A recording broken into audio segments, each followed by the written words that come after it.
What is up, guys? Welcome back to another video.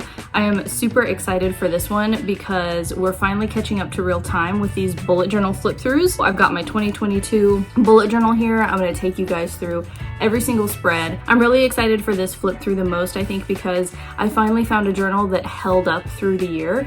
It didn't fall apart, even though she got quite thick as they normally do. And 2022 was the first year that I switched to a hardback journal. For the past 3 years, if you watch those other flip through videos, I was using like a soft cover journal. It wasn't working. Like the glue was not holding up. I would basically have to end up like super gluing or hot gluing the spine back together, and it would kind of end up being a mess. I will link this below. This is from BeatificHappyPlanner on Etsy, and she actually does soft cover ones too. I've seen on there where you can actually personalize them. Like I said, I will link this one. There are a million different designs to pick from though. I don't know that I've posted about it yet, but you guys will see it at some point. The one that I bought for 2023 is so pretty. It's this like really dark green color I'm obsessed with.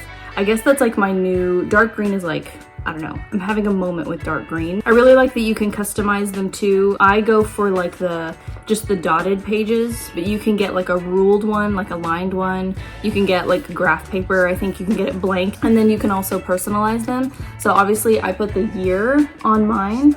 I've seen people like put their name on there. You can get even like a quote on the spine if you wanted to, like, they'll print something here for you. I'm super excited to dive into some of these spreads. I went on some really cool trips in 2022, read some really good books. So yes, let's get into it. So the first spread I like to do is usually a goals page. So these were my goals for last year. I do kind of the same ones every year. I'll do like travel goals, finance, reading and writing, that sort of thing. Definitely recommend creating a goals page. Just try to remember to actually go back and look at it. I'm really bad about getting excited about it and then like not actually going back and referencing it. So if you make a goals page, go back and actually look at it throughout the year so you can kind of keep yourself on track. The next page is always the previous year's reading, kind of like a summary. I did like a genre breakdown, so you can see like the percents of each genre that I read. So I can see, oh, I really liked fiction this year, or oh, I read a lot more nonfiction. It's just kind of interesting to go back and flip through and see what I was into that year. And then this is probably the page that I reference the most, like that I go back and like flip back to throughout the year, is the bookshelf page. And you just draw the little boxes. I mean, it's a pretty basic spread. It's pretty easy to like fancy it up with some stickers. There's no real rhyme or reason to me coloring them in with like green and brown colored pencil. I could do like color-coded genres or something this year. I might try that. That might actually be kind of interesting. And then it would be like a visual representation of what genres I'm reading the most. And then this was the year that I moved into this apartment, and so I was very excited about decorating.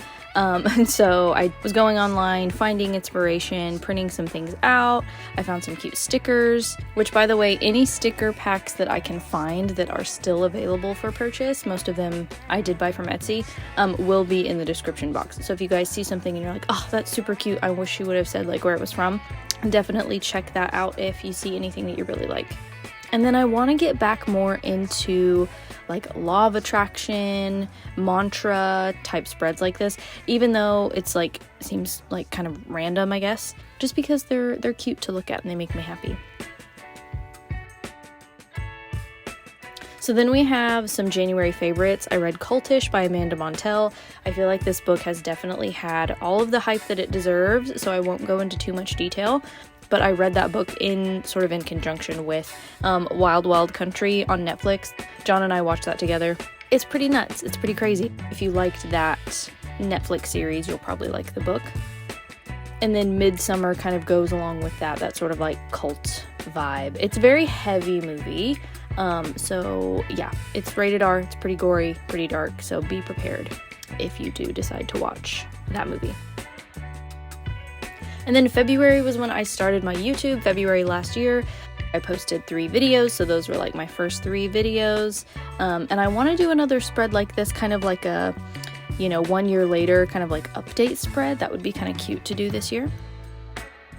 Not really crazy about this one. This one I was kind of lazy with. My February reads page, not my favorite. They do get better.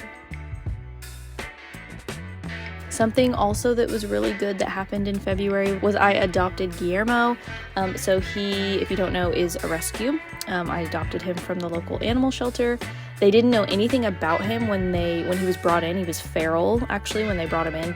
But it only took about 3 weeks for him to warm up to me, to stop hissing and trust me. And so we have been thick as thieves ever since. And then I will say, I think my favorite spreads to create are the travel spreads. So this was Arkansas, this was Eureka Springs, this was last year's spring break trip.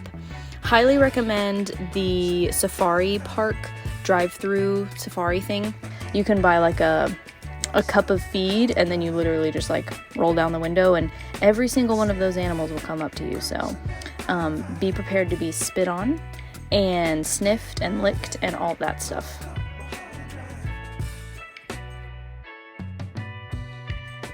And then if you guys want something interesting to do and fun to do in Arkansas that is not Eureka Springs, Paris, Arkansas, not Paris, France. Paris, Arkansas was really fun too. It's called Mount Magazine, and there's a lodge up on the top of it.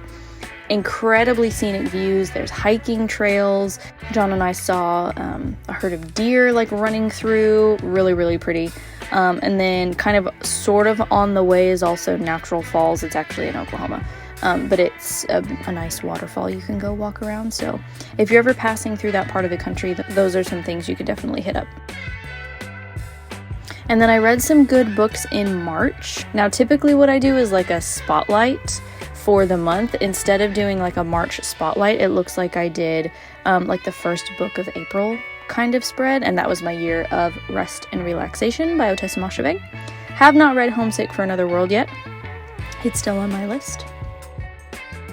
And then you guys let me know, do you do TBR spreads like this? So I did like books that I want to read in the spring. And I filled in 1, 2, 3, 4, 5 of them. So I did get to 5 of them. But I find that I'm a mood reader. And so I end up like not reading half the things that I put on there. I don't know. I don't find those types of spreads super helpful. Then we have the 7 reads for April. And then the April spotlight was Crying in H Mart. I actually found these like alternative covers, like the ones that didn't make the cut, on Google. I think they were on Google or Pinterest or something. Thought that was really fascinating, so I printed those out and used those instead of like the actual cover. And then I went ahead and did a little downtown spread for Tulsa. I love Magic City Books. If you're ever driving through Tulsa for something, definitely stop by if you are into books. I really like it. It's like locally owned, but it's like brand new. Like it has everything that like a Barnes & Noble would have. It's just a little bit smaller and locally owned, which is pretty cool. And then I highly recommend you guys do spreads like this before you go on a trip. It's so much fun, like leading up to the trip, like the anticipation for the trip is really heightened if you do a really fun, cute packing list. So I was getting pretty pumped for Florida. So that's what this spread's all about.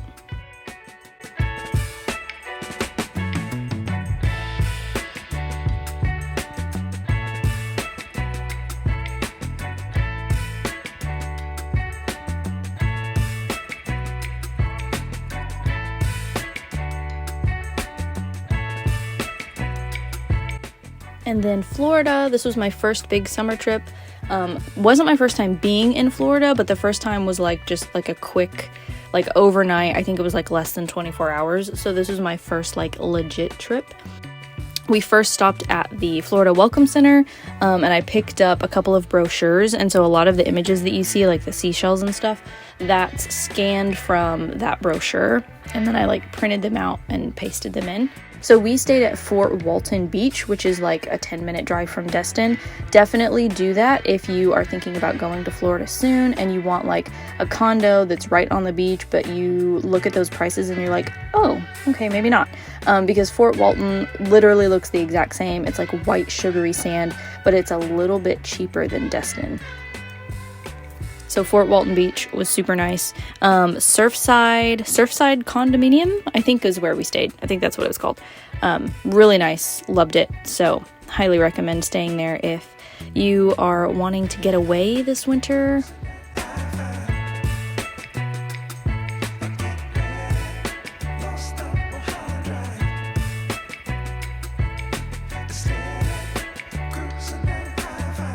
My spotlight for June was Woman Eating by Claire Coda. I feel like I've talked about this book enough on my channel. You guys know how much I enjoyed it.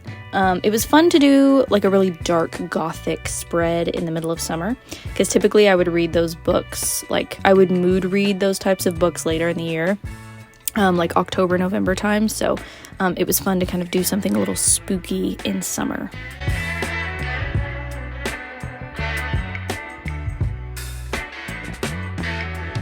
And then my second big trip that we did this past summer was Colorado Springs. Our first stop though was in the panhandle of Oklahoma, so way, way, way out, almost like basically into New Mexico. There's a really pretty lake, lots of hiking trails, and the stars are pretty epic. And then our first official day in Colorado, we stopped at the Great Sand Dunes.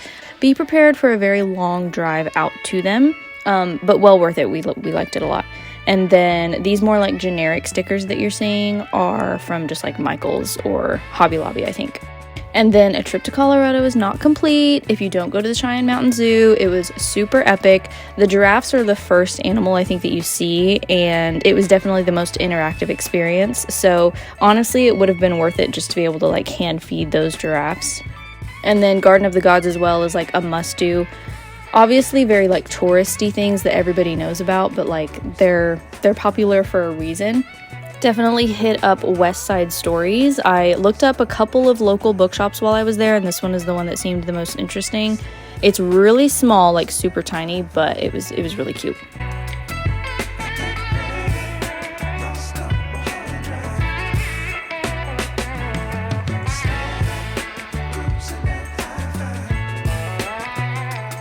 And then the highlight for July was definitely A Psalm for the Wild-Built. I'm obsessed with these books. I feel like everybody kind of knows about them now because I've seen them on people's like best books of the year videos. If you have one of these pins, like the Monk and Robot little pin, DM me and I will buy it from you. And then another thing you guys can do if you're ever coming through the Tulsa area for some reason, or if you have like a layover at Tulsa International Airport, stop by the Philbrook Museum. You can get through it in 2 or 3 hours easily. It was a mansion built in like the 20s or something like that. Like, I can't believe it used to be somebody's house. It's an art museum now. The gardens and the gazebo are really cool as well. Medicine Park was like the first official resort town of Oklahoma. It's tiny, it's super small, like it's smaller than Eureka Springs, and Eureka Springs feels like really, really tiny. But there are cute little shops, coffee shops, little swimming holes. There's like a wilderness preserve out there, I forget what it's called, but there's a lot to explore out there. And I think August and September were really busy work months for me because I had very few spreads. I think the only thing that I really journaled for those 2 months were book-related things, like my monthly wrap-ups. So that's why there's not a lot of spreads for August or September. And then I love this spread. I've honestly been thinking about buying a black paper journal. I did have an issue with my white pen. Part of the writing on the right side of the page like leaked over onto the left, so it looks a little bit messy now, but it's still pretty cute. This was like a little writing update that I did, and the reason why Luna moths are like the theme is because that's like a theme in the book.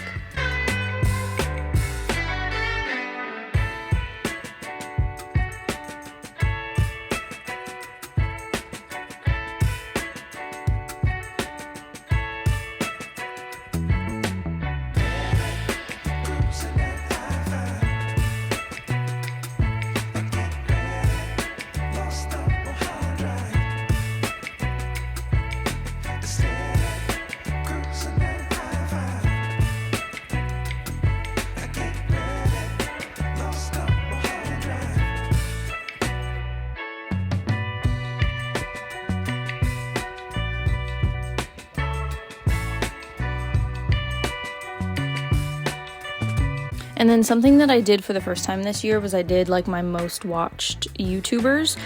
So I've got 3 people here that I watched like hours and hours of this past year. I definitely like the idea of doing this spread. In the past, I've done like movies, like best movies, like best TV shows, that sort of thing. Kind of liked this idea better.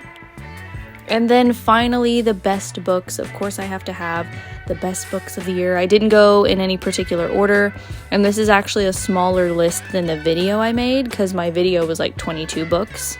And then just like I like to do a goals page at the beginning of the journal, I try to follow that up with like milestones that I actually hit in that year, but I do like reflecting kind of at the end here. And then every year I'm trying to learn a little bit more and more about skincare, how to take care of my skin. So I've done this spread for the past 2 years now. So that is it, guys. You made it to the end. I hope you found some inspiration. Thanks for watching. I'll see you next week. Bye, guys.